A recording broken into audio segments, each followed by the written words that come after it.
Hi guys, welcome to economics class 29। So आज हम पढ़ेंगे fiscal policy and deficit demand का सिचुएशन को, fiscal policy and excess demand की सिचुएशन को, और टाइप्स ऑफ फिस्कल पॉलिसी, कौन कौन किससे टाइप्स हैं फिस्कल पॉलिसी के। ओके, तो सबसे पहले जानते हैं fiscal policy and situation of deficit demand. मतलब इकोनॉमी के अंदर, हमारे देश के अंदर अगर डिमांड नहीं है, लोग चीज़ें नहीं डिमांड कर रहे हैं, नहीं खरीद रहे हैं, तो उसके केस में गवर्नमेंट, सेंट्रल गवर्नमेंट कौन सा फिस्कल पॉलिसी मेजर अपनाएगी। तो मान लेते हैं लोगों के पास डेफिसिट डिमांड हो रही है, मतलब लोगों के पास पैसे नहीं है, तो सरकार क्या करेगा, ऐसे तरीके अपनाएगा जिससे लोगों में के पास पैसे आए। तो अगर सरकार ने टैक्सेस घटा दिए तो बहुत सारे मेजर्स है, जैसे सरकार टैक्सेस अगर घटा दे तो लोगों के पास पर्सनल डिस्पोजेबल इनकम ज़्यादा बचेगी तो वो ज़्यादा चीज़ों पे खर्च कर पाएंगे, इसकी वजह से इकोनॉमी में डिमांड बढ़ेगी। दूसरा तरीका सरकार अपना सकती है कि गवर्नमेंट एक्सपेंडिचर, पब्लिक एक्सपेंडिचर बढ़ा दे, जैसे कि हेल्थ पे बढ़ा दे, एजुकेशन पे बढ़ा दे, सब्सिडीज़ पे बढ़ा दे, सब्सिडीज़ या फूड सब्सिडीज़ पे बढ़ा दे। ओके, जैसे कि नेशनल फूड सिक्योरिटी एक्ट के अंदर 1 रुपये 2 रुपये किलो चावल गेहूँ मिलता है, तो उससे भी लोगों के पास ज़्यादा पैसे बचेंगे। या फिर ट्रांसफ़र पेमेंट कर दे। ट्रांसफ़र पेमेंट यानी जिसके लिए कोई काम ना किया गया हो, जैसे कि स्कॉलरशिप दे दी, ट्रांसफ़र पेमेंट, या फिर किसी स्कीम के तहत पैसा दे दी, बेटी बचाओ के तहत पैसा दे दी, किसान सम्मान निधि, तो एक तरीके से ट्रांसफ़र पेमेंट हो गए सरकार के द्वारा लोगों की तरफ, क्योंकि उसके लिए कोई काम नहीं किया गया। ओके, तो इससे भी लोगों के पास पैसे आएंगे, डिमांड वो करेंगे, चीज़ों की डिमांड बढ़ेगी, इकोनॉमी बूस्ट होगी। ओके, या फिर गवर्नमेंट डेफिसिट फाइनेंसिंग कर सकती है, नए करेंसी प्रिंट कर सकती है, बाहर से लोन लेकर के इकोनॉमी में इन्फ्यूज़ कर सकती है, तो उससे भी लोगों की परचेजिंग पावर बढ़ेगी और इकोनॉमी के अंदर डिमांड बढ़ेगी।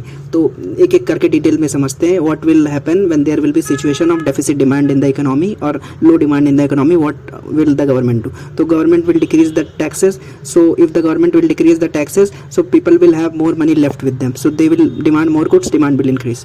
Or other type of measure is government will increase the expenditure on health, education and other things, so that will cause people to have more money and they will demand more things, so demand will increase. Also the government can print more currency or take loans to boost the economy, so that will also help.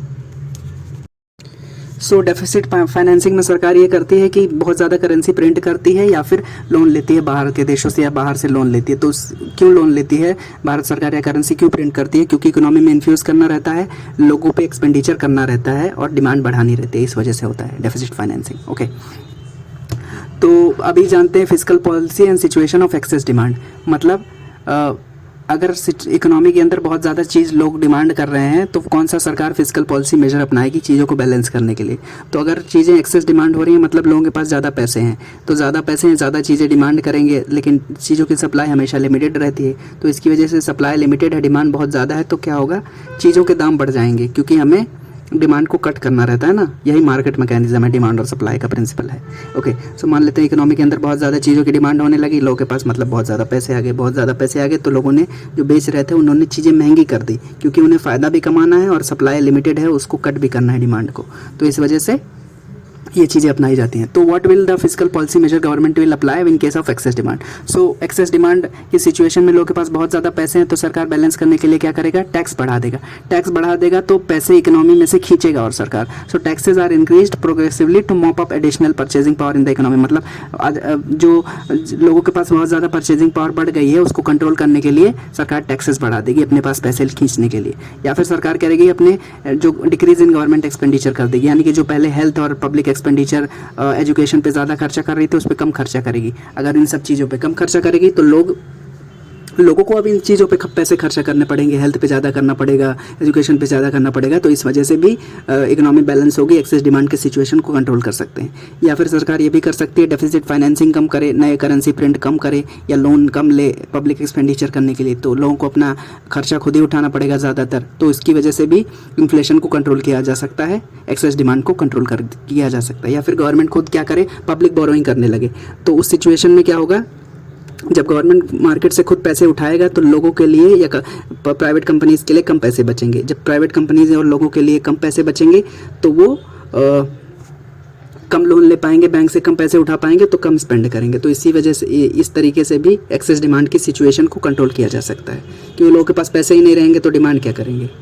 अभी जानते हैं types of fiscal policy, कौन कौन से types हैं physical policy के। तो दो टाइप्स हैं फिजिकल पॉलिसी के, पहला एक्सपेंशनरी फिजिकल पॉलिसी, दूसरा कॉन्ट्रैक्शनरी फिजिकल पॉलिसी। ओके, सो एक्सपेंशनरी फिजिकल पॉलिसी में ये होता है कि सरकार एक्सपेंडिचर बढ़ाता है, गवर्नमेंट पब्लिक एक्सपेंडिचर बढ़ाता है, टैक्सेस को घटाता है, तो उससे क्या होगा, इकोनॉमी के अंदर मनी सप्लाई बढ़ेगी। एक्सपेंशनरी फिजिकल पॉलिसी में हम एक्सपैंड करते हैं मनी सप्लाई को। तो एक्सपैंड मनी सप्लाई को कैसे करेगा सरकार, या तो गवर्नमेंट एक्सपेंडिचर करेगा चीज़ों पे, बहुत सारे हेल्थ, एजुकेशन, इंफ्रास्ट्रक्चर पे, या फिर टैक्स घटा देगा ताकि लोगों के पास बहुत ज़्यादा पैसे रहे, इकोनॉमी के अंदर बहुत ज़्यादा पैसा मनी सप्लाई रहे। ओके, तो यही एक्सपेंशनरी फिजिकल पॉलिसी में होता है कि ज़्यादा पैसे इकोनॉमी के अंदर घूमने चाहिए, सरकार या तो बहुत ज़्यादा एक्सपेंड करे या तो टैक्सेस को घटा दे ताकि लोगों के पास ज़्यादा पैसे रहे। Okay, so that will lead to more money in the hands of public. So in case of expansionary physical policy government needs to borrow from the domestic और फॉरेन सोर्सेज। तो अगर फिजिकल पॉलिसी गवर्नमेंट को expansionary physical policy करनी है तो government ज़्यादा खर्चे करेगी, उसके लिए सरकार को या तो डोमेस्टिक मार्केट से लोन उठाना पड़ेगा या फिर फॉरेन कंट्रीज से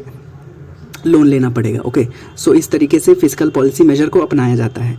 तो अभी जानते हैं what is the impact of expansionary physical policy.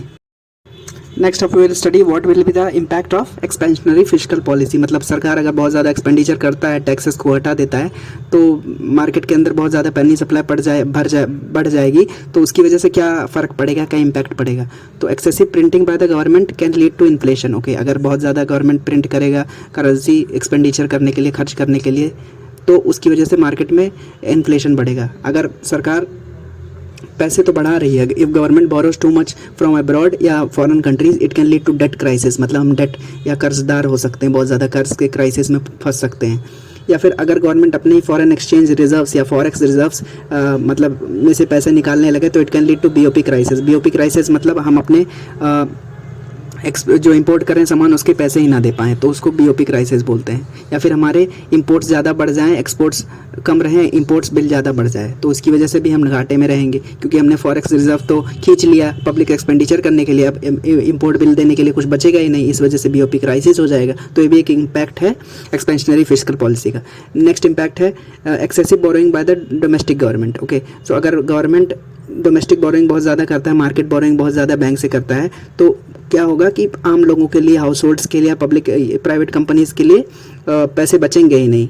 तो क्योंकि सारे पैसे, ज़्यादातर पैसे गवर्नमेंट ने ले लिए, तो इसी वजह से इंटरेस्ट रेट बैंक बढ़ा देगी इंटरेस्ट रेट, तो it will may lead to higher real interest rate for the private sector. तो अगर प्राइवेट सेक्टर को, क्योंकि बैंक भी चाहेंगे ना कि सरकार को हमने लोन दे दिया, अभी कम पैसे हमारे पास बचे लेकिन प्राइवेट सेक्टर को ज़रूरत है, तो क्या करेंगे वो लोग इंटरेस्ट रेट बढ़ा देंगे, तो it can lead to more interest rate for the private sector. तो प्राइवेट सेक्टर भी सोचेगा कि भाई हम इन्वेस्टमेंट क्यों करें, हमारे घाटा हो रहा है, ज़्यादा ब्याज देना पड़ रहा है, तो प्राइवेट सेक्टर भी इन्वेस्ट नहीं करेगा। तो it can lead to excessive domestic borrowing by the central government can lead to crowding out of private invest. मतलब प्राइवेट इन्वेस्टर जो प्राइवेट कंपनीज रहेंगे वो बोलेंगे छोड़ो यार, अभी हमको बहुत ज़्यादा इंटरेस्ट देना पड़ेगा, सारा लोन सरकार ने ले लिया, हमारे लिए कुछ बचा ही नहीं, जो भी बचा उसके लिए ज़्यादा लोन देना पड़ रहा है, ज़्यादा इंटरेस्ट देना पड़ रहा है। तो sometimes a combination of these all the factors will अगर, या फिर इन्फ्लेशन हो जाएगा, बीओपी क्राइसिस हो जाएगा, एक्सेसिव डोमेस्टिक बोरोइंग हो जाएगा, तो in any case these are the impacts. Okay, so in any case the impact of large deficit on the long term growth will be negative. Okay, ज़्यादातर मतलब case में बहुत ज़्यादा अगर सरकार लोन लेता रहेगा, डेफिसिट करेगा, तो लॉन्ग टर्म ग्रोथ अफेक्ट होगा क्योंकि फ्यूचर जनरेशन्स को पे करना पड़ेगा ना, फ्यूचर गवर्नमेंट्स को पे करना पड़ेगा वो जो पहले कर्जा लिया जा चुका है। तो इसकी वजह से ये एक्सपेंशनरी फिजिकल पॉलिसी का एक नुकसान भी है। ओके, तो it is not prudent for the government to run on unruly large deficit. बहुत ज़्यादा लोन लेने की ज़रूरत नहीं है, सरकार को बहुत ज़्यादा घाटे में जाने की ज़रूरत नहीं है क्योंकि वो फ्यूचर जनरेशन के लिए नुकसानदायक होगा। दूसरा टाइप है कॉन्ट्रैक्शनरी फिजिकल पॉलिसी। मतलब फिजिकल पॉलिसी के दो टाइप हैं, एक्सपेंशनरी और कॉन्ट्रैक्शनरी। तो एक्सपेंशनरी हम पढ़ चुके हैं, अभी कॉन्ट्रैक्शनरी पढ़ते हैं। सो कॉन्ट्रैक्शनरी में क्या होता है कि government will reduce the expenditure. So government will reduce the expenditure and at the same time it will increase the taxes. तो इससे क्या होगा, लोगों के पास पैसों की कमी आएगी और यही कॉन्ट्रैक्शनरी फिजिकल पॉलिसी का एम है। कॉन्ट्रैक्शनरी फिजिकल पॉलिसी में गवर्नमेंट एक्सपेंडिचर कम कर देता है, टैक्सेस बढ़ा देता है ताकि मनी सप्लाई मार्केट के अंदर घट जाए। टैक्सेस बढ़ा दिया तो लोगों के पास पैसे बचे ही नहीं। सो अगर जब सरकार कॉन्ट्रैक्शनरी फिजिकल पॉलिसी अपनाता है, जब स्पेंडिंग कम कर देता है, टैक्सेस बढ़ा देता है, तो इसकी वजह से क्या होता है, सरकार का डेफिसिट में कमी आती है। मतलब सरकार ने जो लोन ले रखा है ना, अभी टैक्सेस बढ़ा दिए सरकार ने, तो सरकार के पास ज़्यादा पैसे आ रहे हैं, तो सरकार अपने लोन्स को, जो उसने लोन ले रखा है, मार्केट बोरोइंग ले रखा है और कहीं से लोन ले रखा है, तो वो उस डेफिसिट में कमी आएगी, क्योंकि सरकार अपनी डेफिसिट को या अपनी कमियों को पूरा कर रहा है इस ज़्यादा टैक्सेस के पैसे से। ओके, लेकिन डेवलपिंग कंट्रीज़ में अगर सरकार सरप्लस में भी है, मतलब लोन नहीं ले रहा है, कर्जा नहीं ले रहा है, बजट सरप्लस में भी है, और तो उसकी वजह से अगर लॉन्ग टर्म ग्रोथ अफेक्ट हो रहा है, तो वो भी एडवाइजेबल नहीं होता है। मतलब अगर डेवलपिंग कंट्री है तो थोड़ा बहुत सरकार को लोन लेना चाहिए, पब्लिक स्पेंडिंग क्योंकि ज़रूरी है, क्योंकि अगर सरकार पब्लिक स्पेंडिंग नहीं करेगा तो इकोनॉमी के अंदर डिमांड नहीं जनरेट होगी, डिमांड नहीं जनरेट होगी तो चीज़ों की प्रोडक्शन नहीं होगी, चीज़ों की अगर प्रोडक्शन नहीं होगी तो लोगों को नौकरी नहीं मिलेगी, और लोगों को नौकरी नहीं मिलेगी तो वो चीज़ें डिमांड नहीं करेंगे। तो ये एक तरीके से एक साइकिल है जिसकी वजह से हमारा लॉन्ग टर्म ग्रोथ अफेक्ट होगा। तो इसी वजह से कहा जाता है कि डेवलपिंग कंट्रीज़ में सरकार को थोड़ा बहुत लोन लेना चाहिए और टैक्सेस घटाने चाहिए, ताकि लोगों के हाथ में ज़्यादा पैसे आएँ, वो ज़्यादा चीज़ें डिमांड कर पाएँ और कंजम्पशन इकोनॉमी के अंदर बढ़े, जिसकी वजह से लॉन्ग टर्म ग्रोथ बढ़े। ओके, सो यही कॉन्ट्रैक्शनरी फिजिकल पॉलिसी में होता है, मनी सप्लाई घटाते हैं मार्केट से। अभी जानते हैं classical view of fiscal policy and Keynesian view of fiscal policy. तो क्लासिकल व्यू क्या है, पुराने ज़माने का व्यू क्या है कि हमें एक्सपेंशनरी फिजिकल पॉलिसी की कोई ज़रूरत नहीं है, कॉन्ट्रैक्शनरी फिजिकल पॉलिसी की कोई ज़रूरत नहीं है। यहाँ पे हमारे पास मार्केट मैकेनिज्म है। मार्केट मैकेनिज्म यानी कि डिमांड और सप्लाई का चीज़ चल रहा है इकोनॉमी के अंदर। जब लोगों के पास पैसे ज़्यादा आएंगे तो चीज़ें ज़्यादा डिमांड करेंगे, प्राइसेस बढ़ जाएंगे, और लोगों के पास पैसे कम रहेंगे तो चीज़ें कम डिमांड करेंगे, प्राइस घट जाएंगे। सो क्लासिकल व्यू यही कहता है कि एक्सपेंशनरी और कॉन्ट्रैक्शनरी फिजिकल पॉलिसी की ज़रूरत नहीं है, मार्केट मैकेनिज्म है हमारे पास। जब लोगों के पास ज़्यादा पैसे होंगे तो वे प्राइसेस चीज़ों की बढ़ेगी, डिमांड बढ़ेगी, तो अब जो लोगों के पास कम पैसे रहेंगे तो कम चीज़ें डिमांड करेंगे तो प्राइस घटेंगे। ओके, तो example like flexible adjustment of prices and wages will keep the economy growing and will keep the natural level of GDP at all times. ये कहता है क्लासिकल व्यू। और अभी जानते हैं कीनीजियन फिजिकल पॉलिसी क्या है। Keynesian view of fiscal policy है कि हमें एक्सपेंशनरी फिजिकल पॉलिसी और कॉन्ट्रैक्शनरी फिजिकल पॉलिसी की ज़रूरत है अनएम्प्लॉयमेंट और इन्फ्लेशन को कम करने के लिए। तो कीनीज और उनके फॉलोअर्स मानते हैं कि अगर रिसेशन का टाइम है, इकोनॉमी के अंदर आउटपुट नहीं जनरेट हो रही है, लोगों के पास डिमांड नहीं है, तो हमें सरकार को एक्सपेंशनरी फिजिकल पॉलिसी अपनानी चाहिए ताकि इकोनॉमी के अंदर डिमांड जनरेट हो सके। तो ये कीनीज का मानना है, कीनीजियन व्यू है। Okay, so these were the few things that we talked about today. I hope you understood. Thank you so much for watching. Bye bye.